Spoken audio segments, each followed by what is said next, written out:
Bonjour tout le monde. Moi, je suis Léna Gettner, je suis la déléguée générale du KIF. Selon Cédric Hamon qui est là, j'ai le plus beau titre de job de l'ESS, puisque déléguée générale du KIF, ça en jette. Je vais vous dire quelques mots sur le KIF, mais peut-être avant, si vous voulez tous écrire dans le chat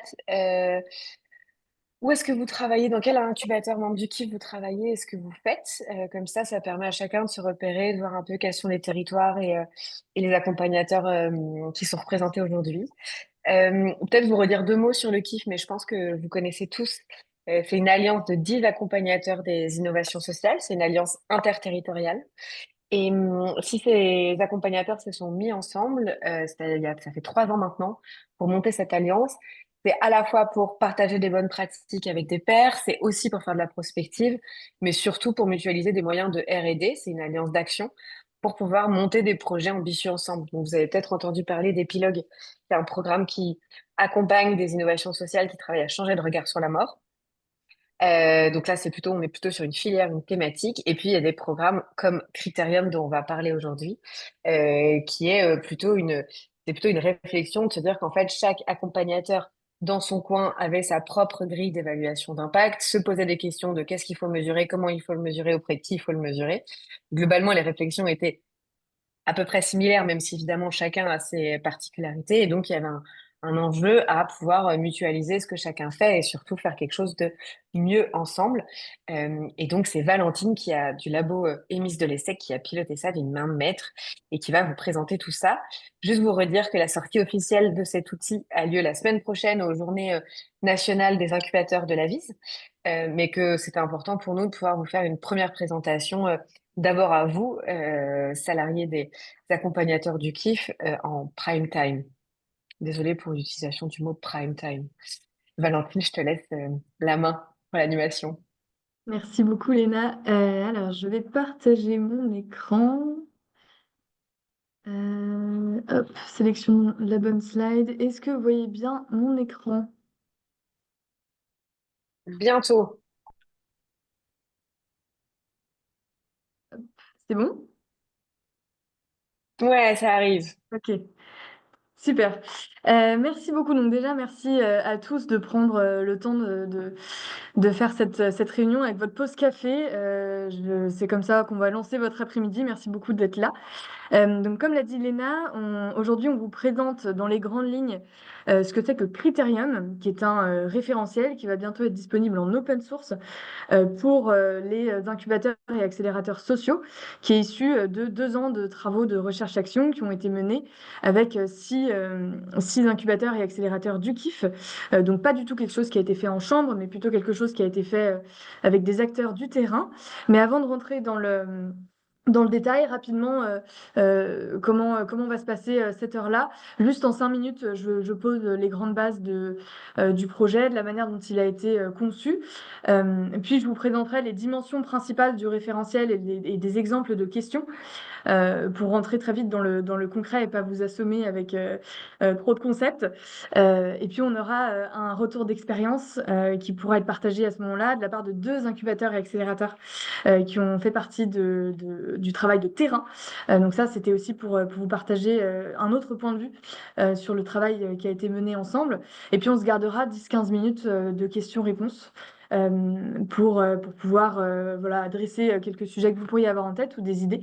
Sachant que, comme l'a dit Léna, le référentiel sera disponible la semaine prochaine, le 16 octobre ou le 17, euh, pour tout le monde. Donc, présentation générale. Donc, l'objectif du projet qui a donc duré 2 ans, qui a commencé en novembre 2023, ça a été de pouvoir créer une grille de lecture commune à tous les incubateurs et accélérateurs sociaux qui va plus loin ou en tout cas qui fait les choses différemment que des accélérateurs incubateurs classiques, car jusqu'à présent, on disposait uniquement d'indicateurs qui avaient trait à leur logique plutôt business, plutôt vision classique de l'entrepreneuriat, là où les incubateurs, accélérateurs sociaux ont d'autres ambitions, répondent à d'autres besoins, notamment aux besoins du territoire, comme on l'a dit tout à l'heure. Et donc, ça a été l'enjeu de ce projet-là, c'était de pouvoir fournir cette grille de lecture-là et puis fournir des indicateurs que ces structures pourraient utiliser pour évaluer leur impact et pour pouvoir piloter par l'impact dans la durée. Donc du coup, ce référentiel, concrètement, c'est une liste de 90 indicateurs et de questions associées avec des options de réponse pour que n'importe qui puisse créer son questionnaire d'évaluation d'impact pour évaluer l'impact auprès des porteurs de projets, auprès des projets en tant que tels, mais aussi du territoire et de la société, et qui puissent eux-mêmes lancer leur évaluation.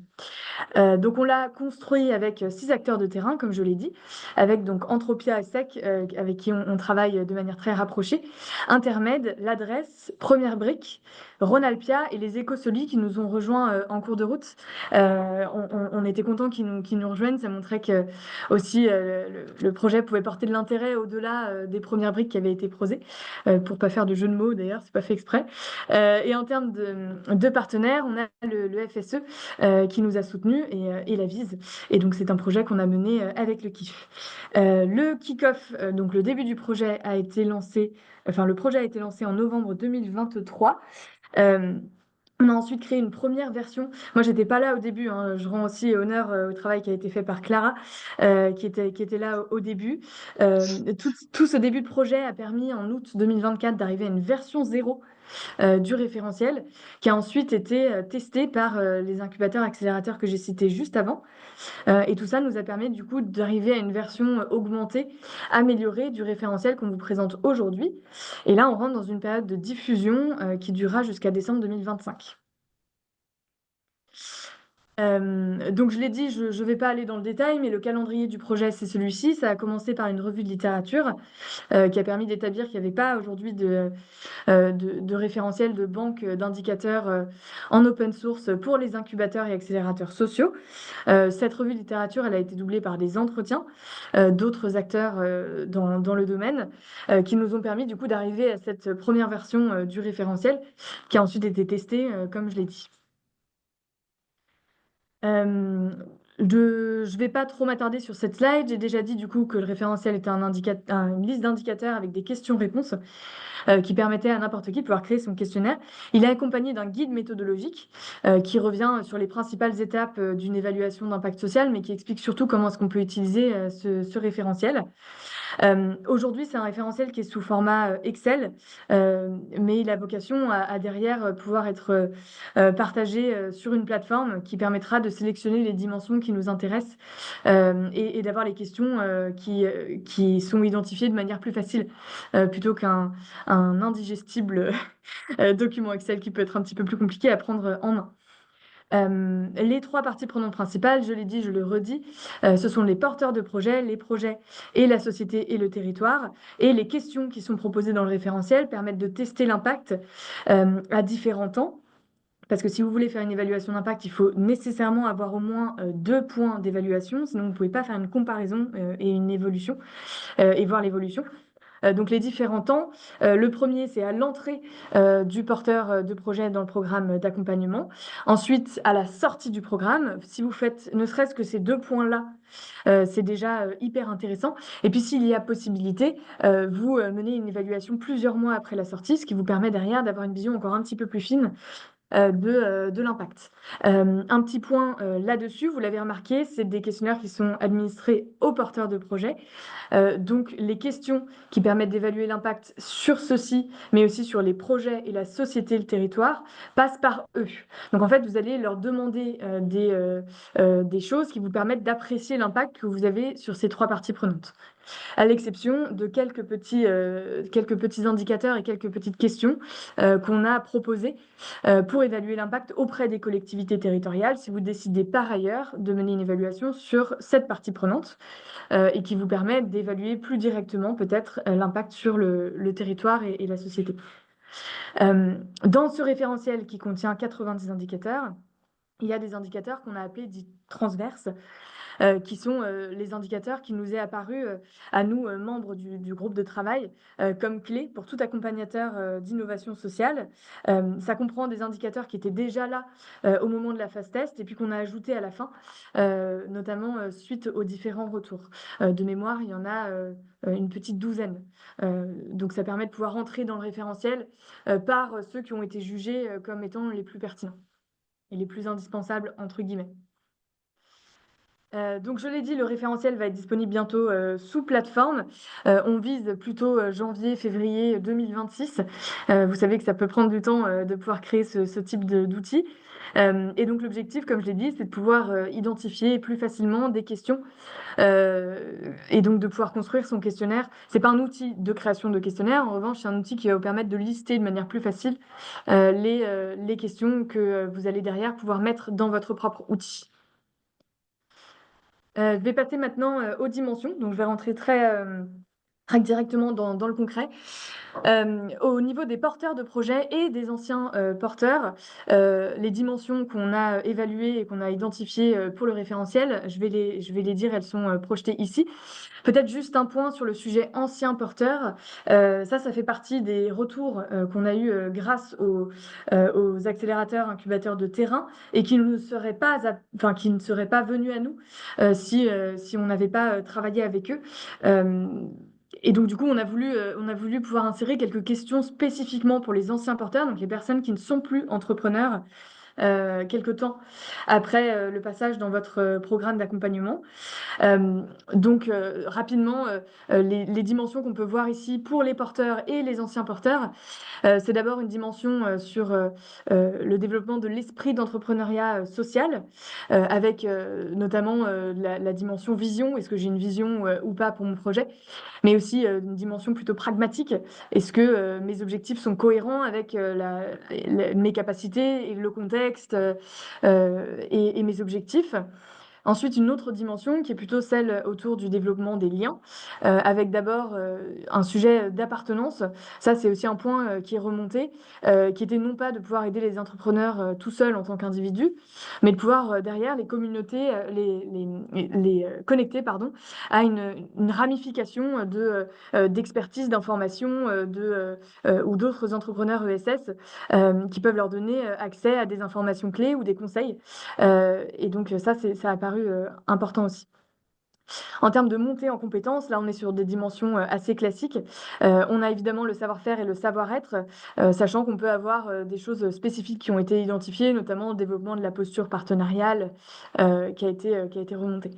Et puis enfin, la dimension préservation de la santé mentale, qui est un sujet clé qui est remonté quand on a travaillé tous ensemble. D'abord, évidemment, la question de bien-être au travail qui est remontée, mais aussi la capacité de gérer ses tâches avec l'équilibre vie pro, vie privée, le sentiment d'être reconnu, et puis la tension professionnelle, c'est-à-dire ce difficile équilibre entre mes valeurs et puis la réalité qui demande parfois de faire des compromis. Et puis pour les anciens porteurs, plus spécifiquement, la question de la prise de conscience, est-ce que l'accompagnateur l'a aidé ou pas à faire des choix difficiles? Peut-être, lui a permis de prendre du recul sur ce qui était important pour lui ou pour elle, ou sur ce qu'il était capable de faire. Et puis aussi l'impact que peut avoir l'accompagnateur sur sa projection dans le futur, et non pas uniquement sur le domaine entrepreneurial. Donc ça a paru important aussi à remonter. Des exemples de questions qu'on partage ici, donc en lien avec les dimensions que je viens de citer. Indiquez si vous êtes d'accord avec l'affirmation suivante: les échanges avec les membres de la communauté m'ont permis de trouver des solutions concrètes pour faire évoluer mon projet. Indiquez si la situation suivante vous concerne: j'ai le sentiment que les demandes de mes futurs ou potentiels partenaires sont parfois contradictoires avec mes valeurs ou la mission de mon projet. Pour chacune des dimensions ci-dessous, diriez-vous que l'accompagnement a participé à plus ou moins avoir de l'impact sur votre confiance en vous, connaissance de vous, de votre projet, gestion du stress, épuisement professionnel, sentiment d'isolement? Vous êtes-vous senti soutenu par l'accompagnateur dans les moments difficiles que vous avez pu traverser pendant le lancement, développement de votre projet? C'était sur la dimension porteur, ancien porteur. Sur la dimension plutôt, ou plutôt la partie prenante projet, on va retrouver des choses qui sont assez classiques et puis d'autres choses qui sont plutôt nouvelles et qui sont propres au milieu ESS innovation sociale. D'abord, autour de la question de la structuration du projet, vous retrouvez des questions et des indicateurs autour de la compréhension des attentes, notamment des attentes de vos partenaires, pour pouvoir adapter votre projet à celui-ci. La question de la pérennité, évidemment, de pouvoir voir si la structure a tenu dans le temps, c'est important pour les accompagnateurs. Les partenariats, donc le fait d'avoir scellé ou identifié des partenariats potentiels et donc le rôle qu'a joué l'incubateur ou l'accélérateur là-dedans. Le développement d'un modèle économique et juridique approprié par rapport aux ambitions de son projet. Des questions, des indicateurs en lien avec le développement, et puis la reconnaissance par les élus, parce qu'on est sur un sujet de réponse aux besoins sociaux, souvent locaux, du territoire, et donc du coup, à quel point est-ce que l'incubateur, accélérateur a permis de mettre en lien. Peut-être un petit point, je rebondis sur ce sujet reconnaissance par les élus. Tous les indicateurs, toutes les questions ne vous paraîtront pas forcément pertinentes par rapport à à vos enjeux et par rapport à l'accompagnement que vous menez. Cette banque d'indicateurs, elle est surtout une liste dans laquelle vous piochez par rapport et en fonction de l'accompagnement que vous faites. Donc, si par exemple le sujet reconnaissance par les élus n'est pas quelque chose que vous essayez de pousser, eh bien, c'est un indicateur que vous laissez de côté. Dernière dimension sur l'évaluation d'impact sur les projets, la question de la sensibilisation aux valeurs de l'ESS. Donc ça aussi, c'est des questions qui sont bien sûr pas obligatoires, mais certains d'entre vous vont peut-être avoir à cœur de promouvoir le statut ESS. Donc vous pouvez aussi évaluer si vous avez plus ou moins de projets qui ont bifurqué vers ce type de statut, si c'est quelque chose que vous promouvez. Et puis aussi, pourquoi pas la lucrativité limitée. Est-ce que vous avez accompagné votre projet dans la distribution de valeur ou en tout cas sur le réinvestissement de la valeur en interne? Des exemples de questions, là aussi. Indiquez si vous êtes d'accord avec l'affirmation suivante: j'ai une bonne compréhension des attentes de mes partenaires et ou prospects. Complétez la phrase: grâce au réseau de l'accompagnateur, j'ai signé X partenariat opérationnel pour mon projet.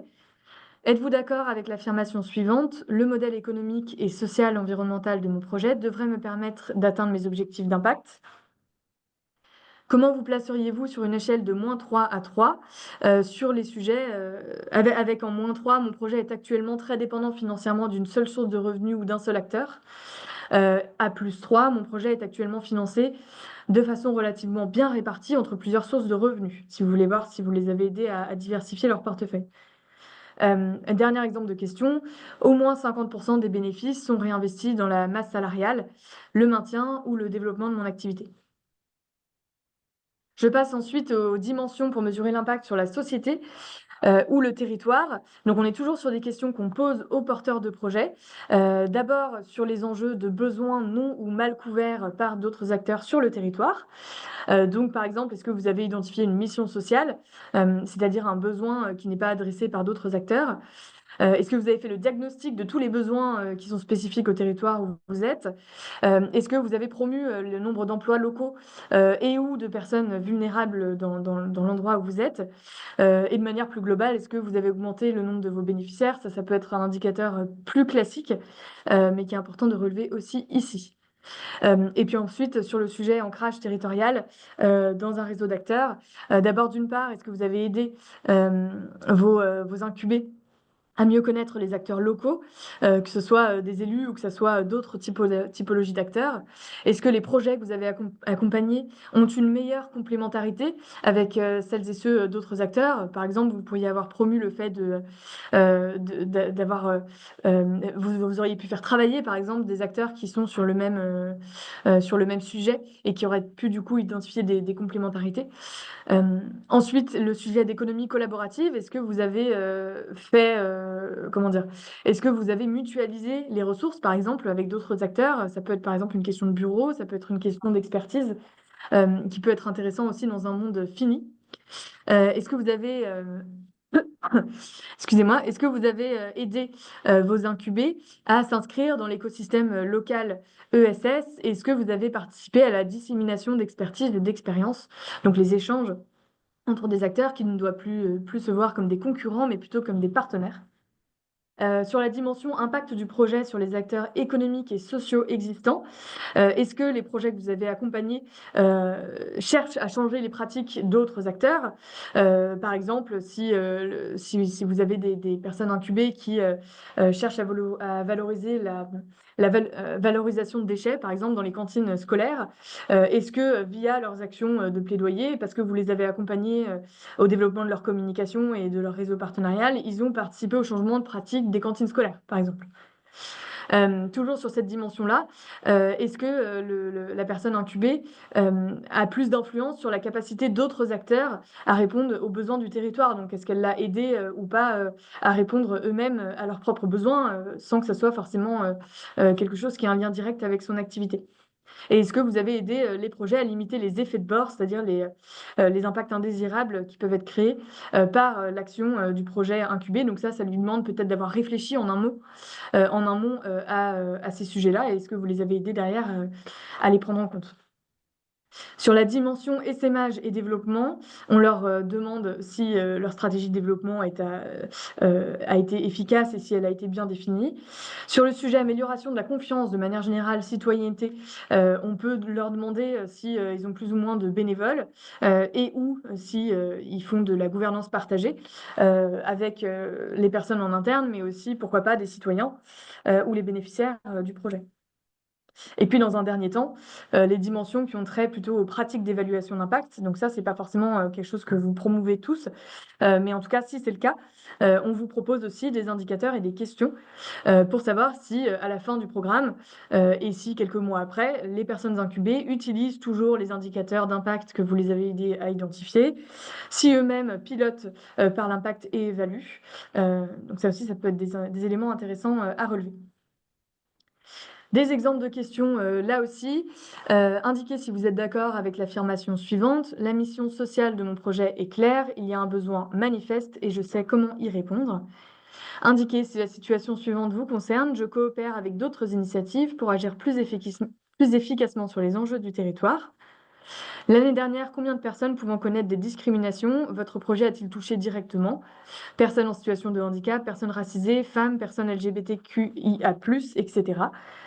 Ma structure participe à une ou à des démarches d'économie collaborative, comme par exemple mutualisation des biens, d'espaces, d'outils. Indiquez si la situation suivante vous concerne. J'ai sondé les besoins spécifiques du territoire auprès des acteurs socio-économiques pour construire, conforter ou faire évoluer mon projet. Indiquez si vous êtes d'accord avec l'affirmation ci-dessous. Mon projet induit des changements de pratique chez d'autres acteurs économiques ou sociaux, en amont ou en aval de mon intervention. Indiquez si vous êtes d'accord avec l'affirmation ci-dessous. Mon projet risque de gêner d'autres acteurs cherchant à répondre aux mêmes besoins sociaux ou environnementaux. Une dernière sous-partie prenante, qui est celle des collectivités territoriales, donc toujours dans la partie prenante société territoire. Donc ça, c'est des éléments qu'on a inclus dans le référentiel à la fin. C'était pas forcément l'enjeu initial. On s'était plutôt concentré sur la partie prenante porteur de projet.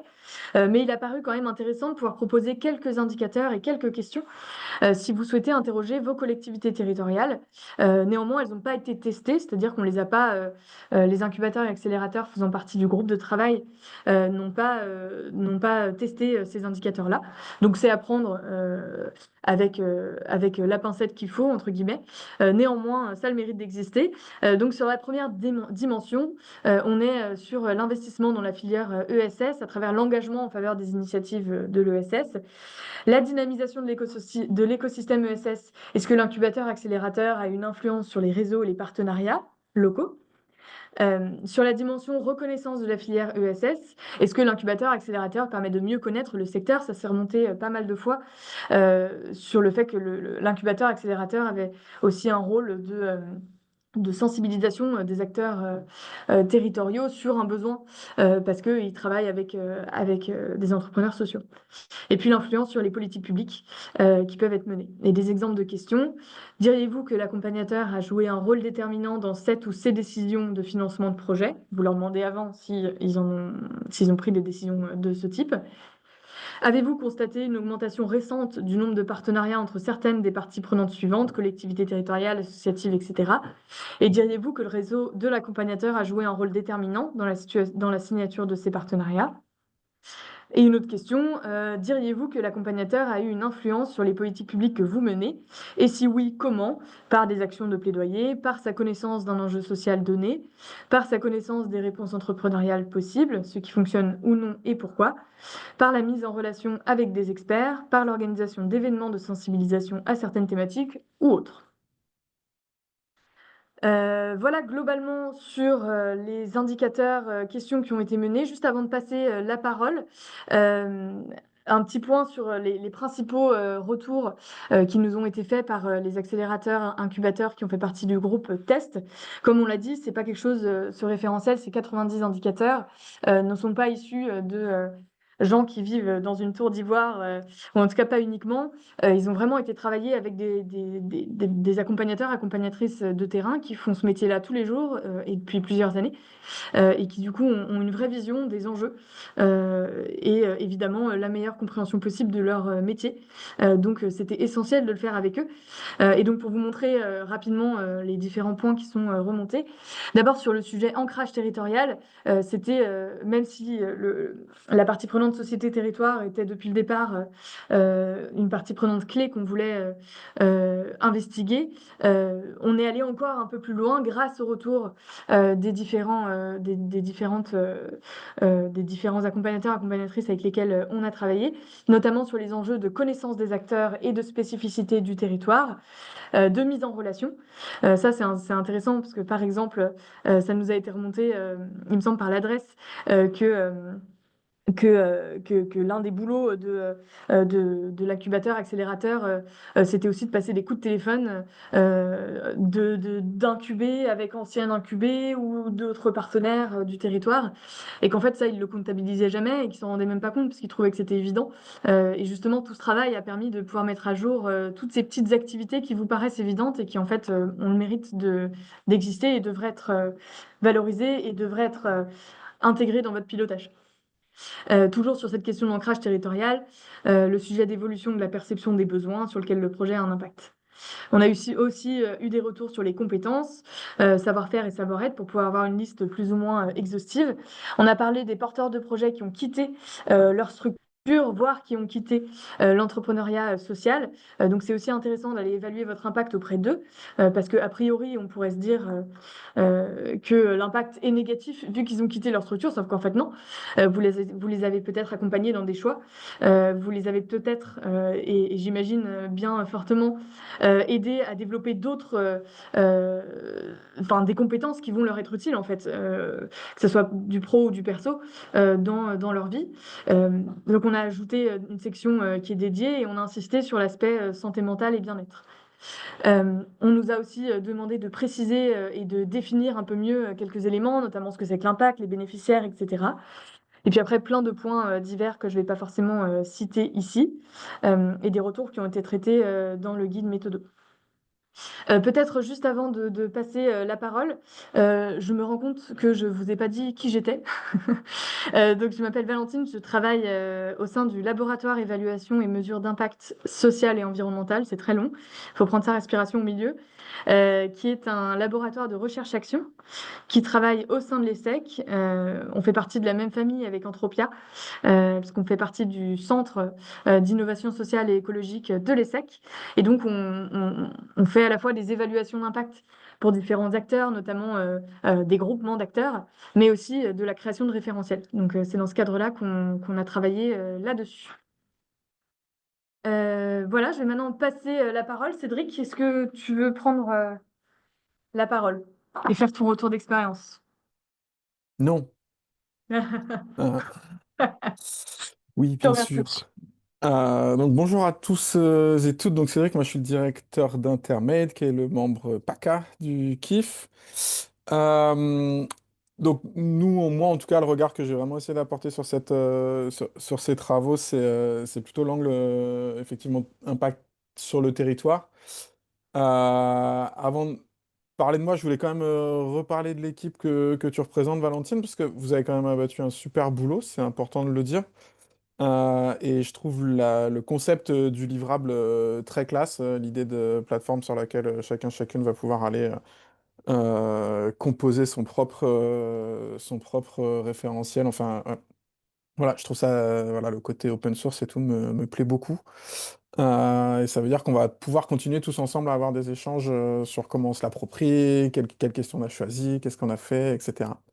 Donc je trouve que c'est un objet vivant que vous avez créé et c'est pas si évident que ça de faire un truc vivant et fun avec ce dont on est en train de parler, qui reste la procédure de mesure et d'évaluation d'impact. Euh, donc nous, en fait, moi, mon regard sur ces travaux-là, il a été de se dire, nos incubateurs prétendent, c'est dans notre com à tous, changer le monde, on incube que les projets positifs, etc., etc. Certes, mais là, on était un peu à l'épreuve de ben, comment on objective ça, comment on le démontre, et sur quoi on s'appuie. Et au-delà de regarder ce que les projets apporte au territoire, plus dur encore la question de l'appropriation, c'est-à-dire quelle est notre légitimité en tant qu'incubateur à revendiquer d'être intervenu positivement sur la réalité d'un projet. Pour être plus rapide ou simple dans ce que je dis, il y a plein de projets qui sont passés par chez nous qui existeraient quand même s'ils n'étaient pas passés par chez nous. Donc notre impact sur ces projets-là, la question n'est pas tellement de est-ce qu'on les a fait exister ou pas, c'est dans quelle mesure du fait qu'ils soient passés par chez nous, ils existent dans les meilleures conditions. Donc ça, c'est un peu ce que tous les incubateurs cherchent à démontrer.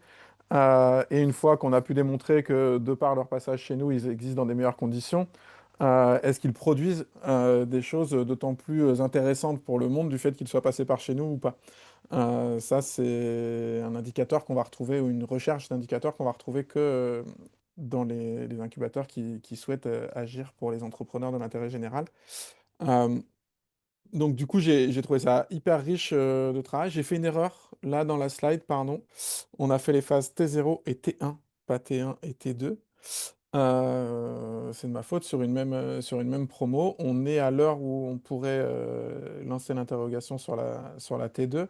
Je ne croise pas que sur les retours, pour l'instant, on n'a pas eu le temps de réellement débriefer parce qu'on est autant sur des questionnements de méthode, tout simplement. Comment on pose ces questions-là, à quel moment, quel est le meilleur vecteur entre juste transmettre le questionnaire par mail ou en faire une séance collective avec les entrepreneurs, etc.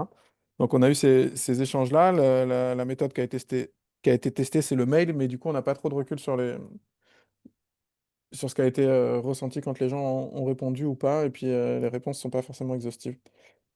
Euh, Qu'est-ce que je vous ai pas dit? Tac, tac, tac. Donc la suite, nous, ça va être euh, de voir comment l'existence de ça sur le métier incubation, de ce référentiel, peut venir nourrir l'ensemble de nos métiers. Chez Intermed, on ne fait pas que de l'accompagnement d'entrepreneurs, on fait aussi de la fabrique à initiative, on fait aussi de l'animation de territoire. Et du coup, d'avoir une capacité à évaluer précisément l'impact de l'incubateur devrait nous aider aussi à évaluer la justesse de la juxtaposition de nos différentes activités.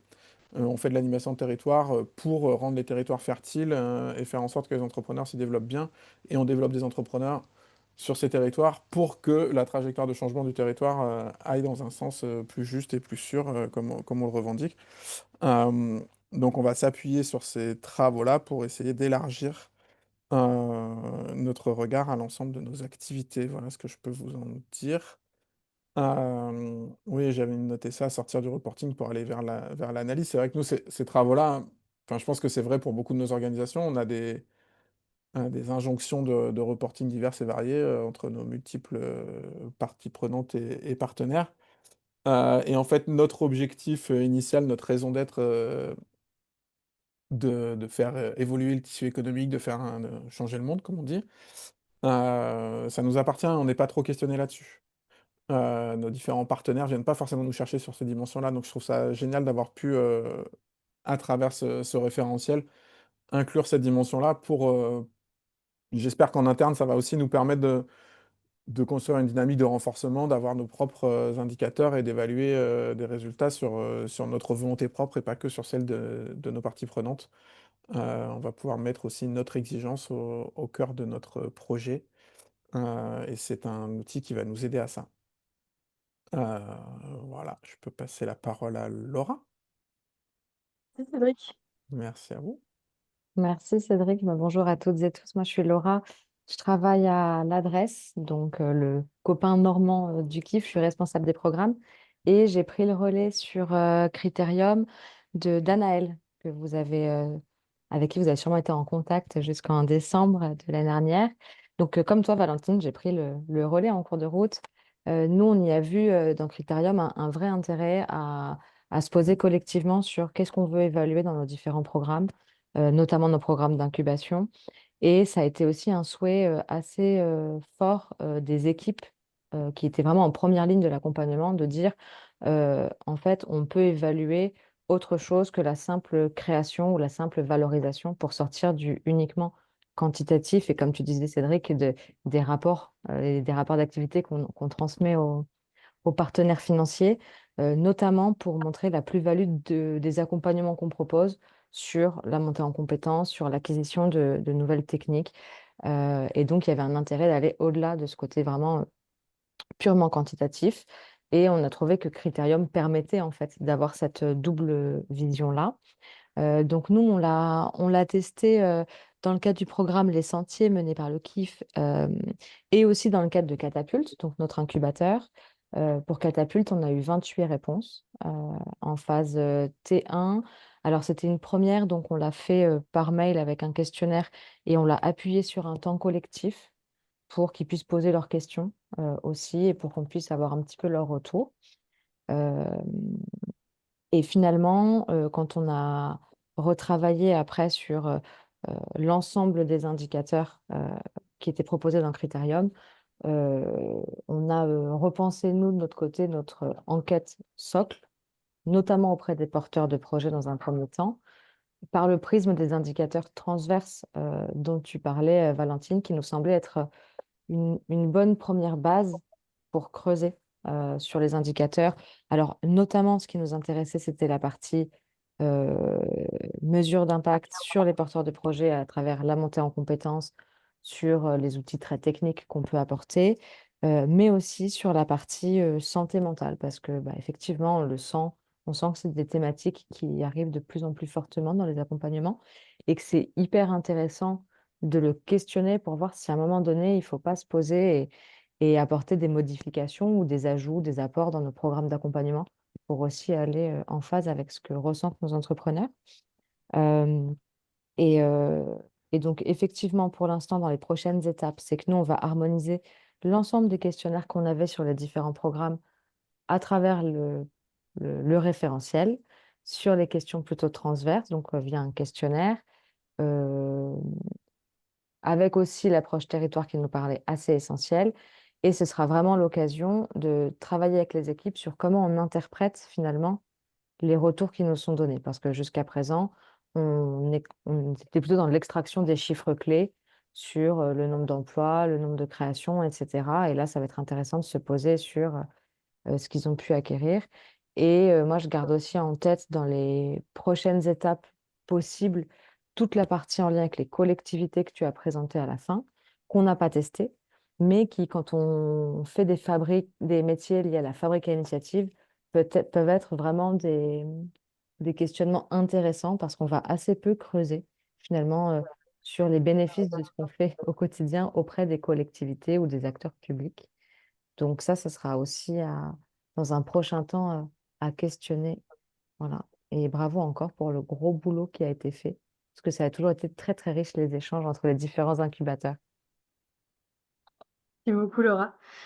Et merci pour ces retours. C'est chouette d'avoir votre vision à vous, parce que vous parlez aussi un petit peu de la suite, de ce que vous allez en faire et comment vous en êtes emparé. Donc, c'est vraiment chouette. Merci beaucoup. On a 20 minutes pour passer plutôt aux questions-réponses. Est-ce qu'il y en a qui veulent prendre la parole? Est-ce qu'il y en a qui ont envie de creuser un élément ou qui ont envie de partager un étonnement particulier? Je crois que je partage plus mon écran, donc c'est bon. Ok. Et surtout pas tous en même temps, ça serait trop beau. Il y avait Déjà, quelques questions dans le chat aussi. ouais. Ah, Il y a une merci. question de Cécile qui est: Merci Valentine pour cette présentation. C'est une plateforme numérique. un Excel concrètement, et ensuite les données sont compilées. Donc peut-être juste rappeler les étapes de sortie. Ouais, merci beaucoup Sarah. Effectivement, là on en est à l'étape version Excel qu'on a rendu le plus digestible possible et qui liste du coup ces 90 indicateurs avec les questions et les options de réponse associées. Et à partir de début 2026, on aura plutôt le format plateforme qui permettra, par exemple, de pouvoir rentrer plutôt par la dimension. Si vous dites, moi, je veux évaluer l'impact santé mentale, Laura le citait juste avant, ça va directement vous sortir les indicateurs et les questions là-dedans, plutôt que de devoir fouiller le référentiel format Excel. Donc d'abord Excel jusqu'à début 2026 et ensuite plateforme, sachant que les Excel, vous pouvez déjà, avec un bon café, vous mettre dedans. Super, merci. Et j'avais une autre question. Donc ensuite, on remplit chacun les indicateurs et après, il y a un travail de compilation au niveau national? Il n'y a pas de Non. compilation au niveau national. Là, on est plutôt sur un outil dont chacune peut se saisir individuellement. Il n'y a pas d'aspect centralisateur, mais plutôt une proposition d'indicateurs et de questions communes que chacun est libre de réutiliser en fonction des spécificités de son accompagnement. Et puis après, peut-être que ça peut être des outils qui peuvent être intéressants pour évaluer la complémentarité entre les territoires. Ça sera à vous de voir et de vous en emparer. Le projet n'est pas allé jusqu'à là. Et j'ai encore une question, mais peut-être que je laisse. Vas-y, vas-y. Donc, tu as parlé de 90 indicateurs et je me disais, enfin, c'est pas 90 indicateurs d'impact. Je pense qu'il y en a qui sont plus de réalisation parce que l'impact, Non, enfin, ceux d'impact. d'impact, c'est pas facile. Et du coup, c'était de savoir vraiment d'impact à peu près combien, enfin, sans être. Non, non, tu fais bien de le préciser. C'est bien des questions d'impact uniquement Ok. quand on parle de 90 indicateurs. Dans le référentiel sont aussi listées des questions de caractérisation que vous pouvez mobiliser. Après, les autres questions sont des questions d'impact. Tu fais bien de poser la question, peut-être que tout n'est pas clair pour tout le monde. La différence entre la réalisation, qui sont plutôt les indicateurs qu'on suit généralement, c'est le suivi d'activité. J'ai fait X formations, j'ai X personnes dans mon programme d'accompagnement. Parmi celles-ci, j'ai X coachs qui ont été mobilisés, etc., etc. Ensuite, vous avez les indicateurs de résultats que vous ne trouverez pas dans le référentiel, qui sont des débuts de changement pour la partie prenante et qui du coup permettent d'identifier si, par exemple, au-delà d'une formation, vous avez, après une formation, X entrepreneurs sur Y qui ont appris des connaissances sur le développement de projets. Et puis après, tous les indicateurs d'impact, là, on est sur des changements de pratique, on est sur des changements de long terme sur les parties prenantes qui sont évaluées. Et les indicateurs que vous retrouvez dans le référentiel sont des indicateurs d'impact. Mais pour qu'ils soient réellement des indicateurs d'impact, entre guillemets, il faut avoir évalué à au moins 2 fois. Donc généralement au début et à la fin. Il est aussi nécessaire, on n'en a pas parlé, de poser des questions d'attribution ou de points morts qui sont des questions de méthodo, entre guillemets, qui permettent de savoir si au-delà de votre accompagnement, le porteur de projet a suivi un autre accompagnement et donc du coup, potentiellement, les effets que vous mesurez, c'est pas grâce à vous. Et des questions de points morts, c'est-à-dire, est-ce que, Cédric, il me semble que c'est toi qui en as parlé tout à l'heure, est-ce que sans vous, potentiellement, il y aurait eu les mêmes choses. Donc ça, c'est des questions que vous pouvez poser en plus. Il y a aussi des formulations de questions qui sont proposées pour tourner des questions plus spécifiques avec un peu d'attribution dedans. Voilà, il y en a pour tout le monde. Il y a à boire et à manger. Voilà, réponse longue pour une question courte. Excuse-moi, Cécile. Non, mais merci beaucoup. Si personne d'autre prend la parole, je regarde dans le chat. Est-ce que ça vous semble accessible? Enfin, est-ce que ça vous semble facilitant pour vos futures mesures d'impact, évaluation d'impact en interne, ou au contraire un peu écrasant? Là, c'est plus une question de ressenti général. Est-ce que c'est flippant ou rassurant? Ou les deux? Cécile, comme tu as ton micro ouvert. Bah, non, moi je trouve ça super. Merci hein, pour la richesse de la présentation. Ça demande de s'y plonger un petit peu plus. Nous, non, pour nous en tout cas, ça nous paraît hyper intéressant parce que on a déjà nos 90 indicateurs. C'est trop drôle. Je me suis dit, mais c'est quoi ce chiffre 90 qui revient? Mais c'est de se dire comment peut-être ça va nous permettre vraiment de nous améliorer parce qu'on s'est aperçu qu'il y avait certaines questions dans les réponses étaient très difficiles à traiter parce qu'elles étaient sans doute mal formulées. Et du coup, ben, je me suis dit, c'est bien, ça va nous challenger pour s'améliorer. Je Donc, sens que non, au contraire, ça donne vraiment envie de s'y plonger. Mais c'est sûr que faut y aller, quoi. Donc, j'ai envie d'aller dans le fichier Excel et d'aller voir. je pense qu'on vous le partagera la semaine prochaine quand on l'aura rendu accessible en open source. Peut-être juste un point méthodo aussi là-dessus. Certes, il y a 90 indicateurs, mais on suggère de se limiter à 10, 11, Oui, voire, parce que voire 5, parce que factuellement, vous n'allez pas avoir les capacités et vous n'aurez pas de réponse en fait au-delà d'un certain nombre de questions. En tout cas, ça dépend d'à quel point ils vous aiment. Généralement, on essaye plutôt de viser petit pour faire bien. Donc, pour rebondir un peu sur ta question, Léna, euh, 90 indicateurs, ça peut paraître écrasant, mais c'est surtout pour vous donner un menu dans lequel aller piocher, en rentrant peut-être par les indicateurs transverses, qui sont ceux qui ont été jugés comme étant les plus pertinents, pour du coup pas vous lâcher total dans une jungle.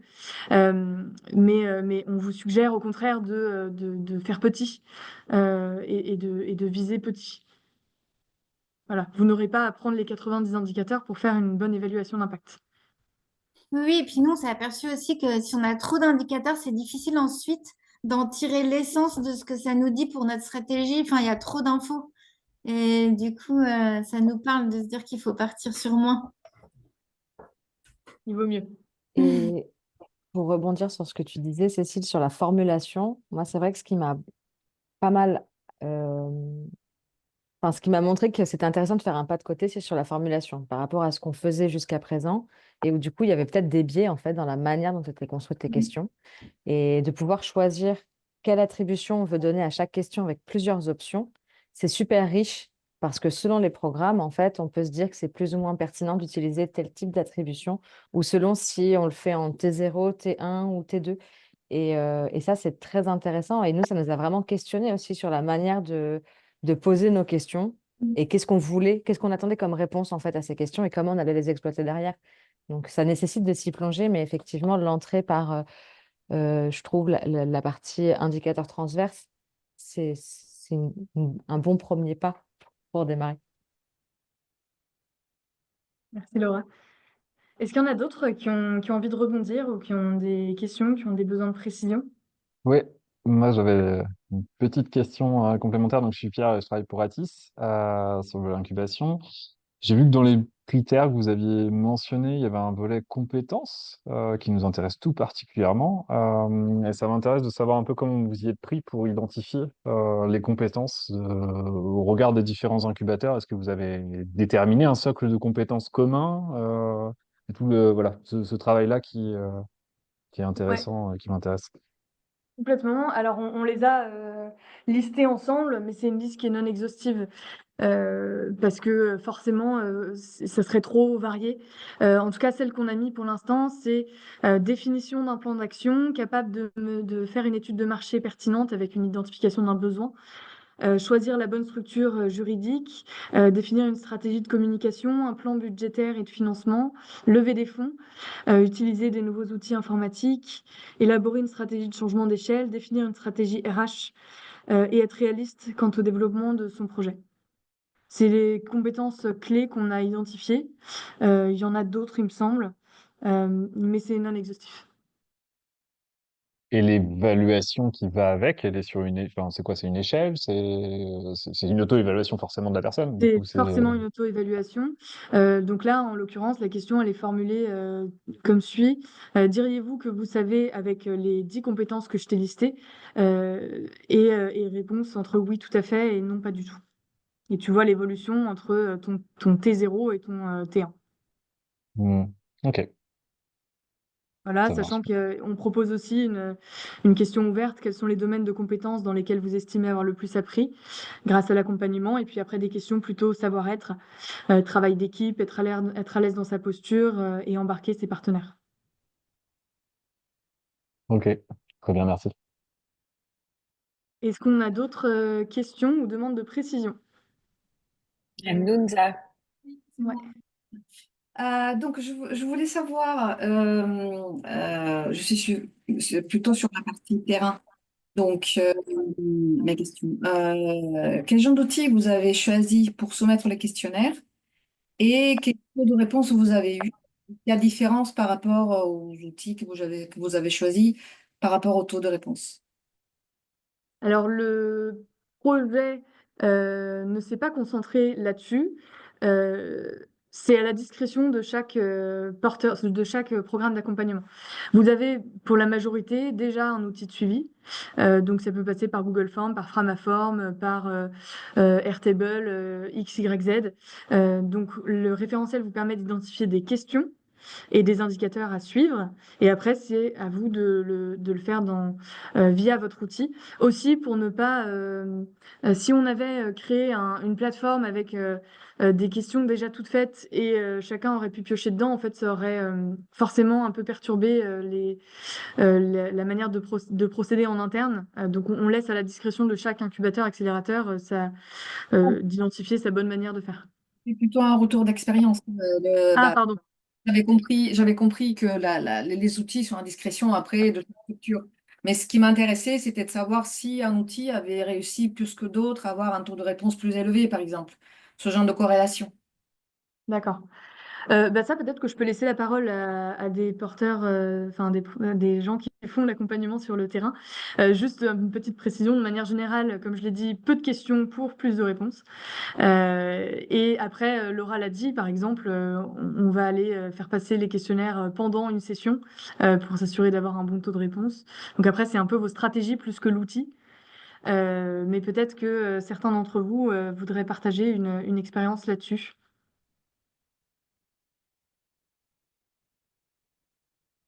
à moins que j'ai tout dit. Bon, bah, je On pense que dirait. voilà, le sujet, voilà, le sujet a été couvert. Merci de nous le dire. Est-ce qu'on a quelqu'un d'autre qui a une question ou une demande de précision?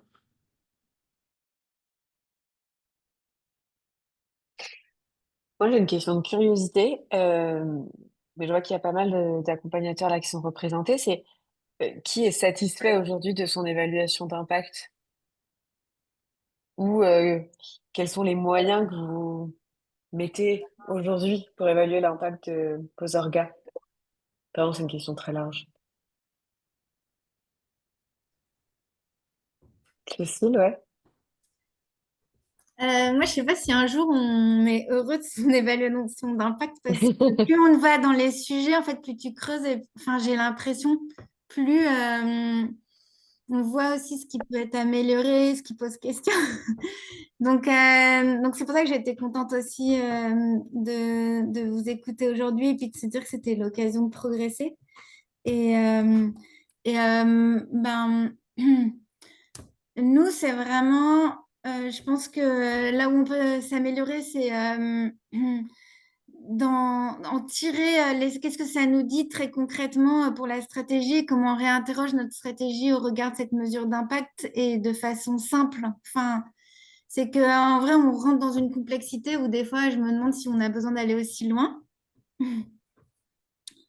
Et comment on le donne à voir, comment on en parle, parce qu'on a plutôt tendance à faire des choses hyper riches.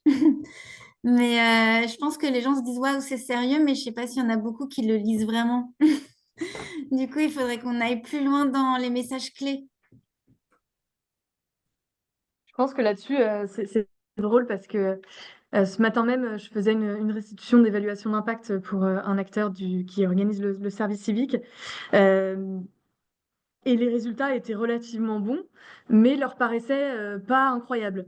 Et en fait, ce qui est intéressant, c'est que souvent, on a un peu peur de s'engager dans l'évaluation d'impact, comme tu le dis, Cécile, parce qu'on a peur que les résultats soient pas chamboulants.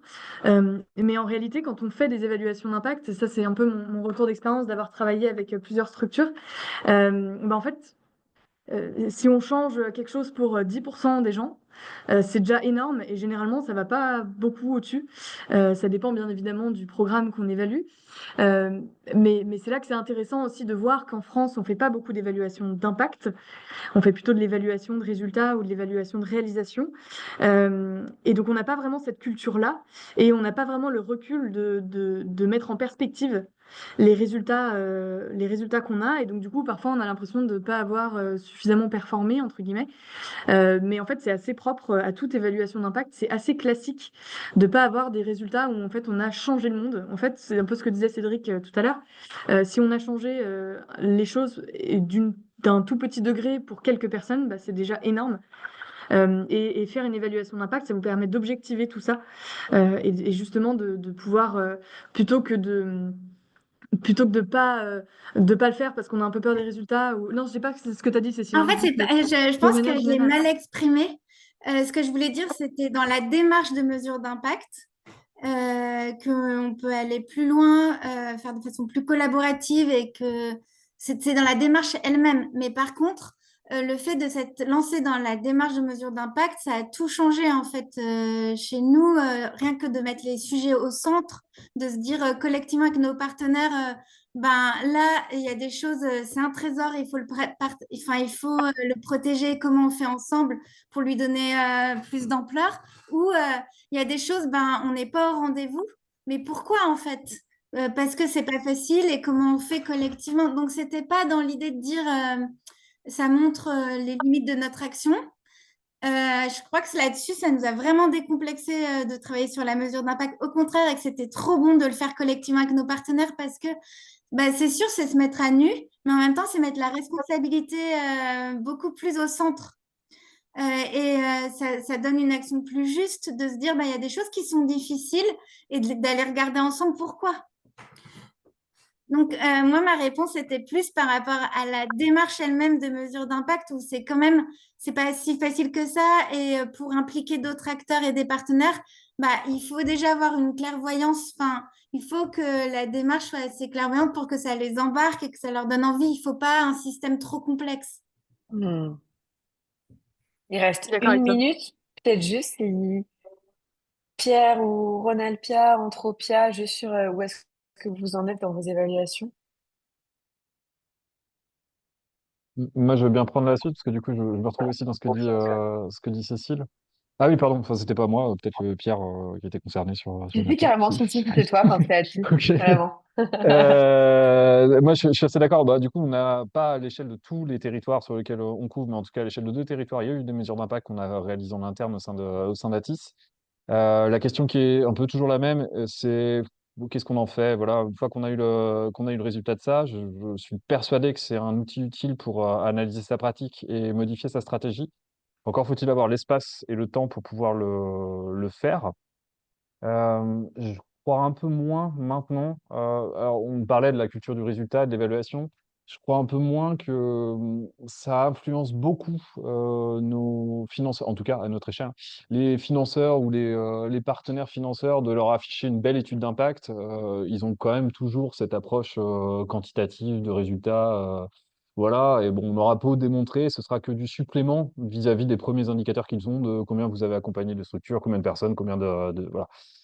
Donc c'est bien de les ouvrir, et peut-être que c'est là justement le petit pas à faire qui est peut-être de les ouvrir un petit peu plus, petit à petit, mais il y a encore du chemin, je crois, à parcourir dessus. Donc moi, je le prends vraiment, et pour le retour d'expérience qu'on en a eu ici, ouais, comme un outil de stratégie, de repenser sa stratégie. Encore faut-il ensuite pouvoir l'exploiter, parce qu'effectivement, il y a beaucoup de choses dedans.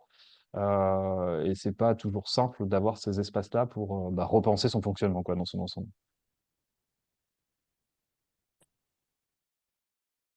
Merci Hyper beaucoup, Pierre. intéressant. Ouais. Ronald Pia, il y a quelqu'un qui veut prendre la parole juste pour conclure. Et puis Anthropia, Ouais, enfin, si vous devez partir, pardon. Ouais, ouais, je vas-y. propose, mais je laisserai le reste de l'équipe Ronalpia compléter, parce que je suis externe à Ronalpia, mais je viens de reprendre la main justement sur l'évaluation d'impact qui est menée en interne depuis quelques temps. Il y a pas mal d'enjeux qui se rejoignent avec ce que Pierre et Cécile viennent de dire. Euh, Aujourd'hui, c'est une démarche où globalement les questionnaires sont administrés de manière assez régulière. Enfin, l'équipe monte est pas mal montée en compétences, en autonomie dessus. pour moi, et c'est d'un point de vue très extérieur, donc je vous laisse compléter aussi l'équipe, mais du coup, je pense qu'il y a un peu cet enjeu que tu mentionnais, Cécile, il y a beaucoup de choses. Ronald Pia mesure énormément de choses, et donc l'enjeu, c'est de se dire, voilà, qu'est-ce qu'on fait de tout ça aujourd'hui, comment on peut voilà, rationaliser aussi un peu la démarche pour avoir des choses qui sont essentielles, qui sont utiles au pilotage et à la valorisation. Et ça a été mentionné sur la valorisation externe, c'est vrai là aussi de se dire comment on trouve un équilibre entre ce qui est demandé par les financeurs et ce qui est important pour l'équipe. Et donc trouver un peu ce juste milieu, en tout cas, pour que ça reste une démarche qui soit digeste, en fait, en interne, et qui puisse être facilement, en tout cas, duplicable d'année en année, tout en évoluant. Et il y a ça aussi, je pense, qui est difficile, c'est que les programmes évoluent assez souvent. Il y a des nouveaux programmes, il y a plein d'évolutions, plein d'améliorations.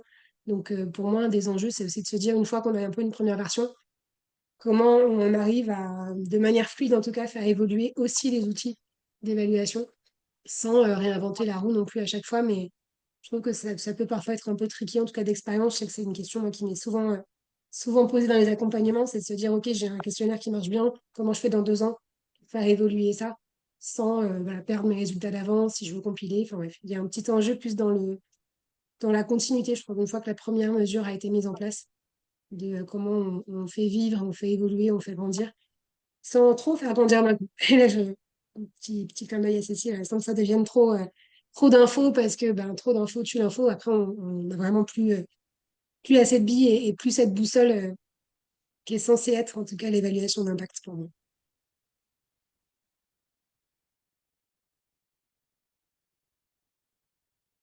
Merci beaucoup aussi pour ce partage-là. Léna, je pense qu'on peut lever la séance. Très bien. Désolée, Anthropia, du coup, on ne saura pas, mais vous nous ferez un petit mail. 4. Non, non, mais, bah, enfin, il y a beaucoup de choses qui ont été, qui ont été dites. Je ne pouvais pas forcément répéter, mais je suis extrêmement d'accord avec ce que vous avez partagé, notamment Camille, ce que tu venais de dire sur comment est-ce qu'aussi on s'en saisit et on la stabilise aussi sur le long terme pour que ça puisse être, enfin voilà, observer les changements, que ce soit pas tous les ans, en fait, à chaque fois qu'on veut mesurer de nouvelles choses, on rajoute, on rajoute, on rajoute et où les formulations changent, enfin, des choses comme ça.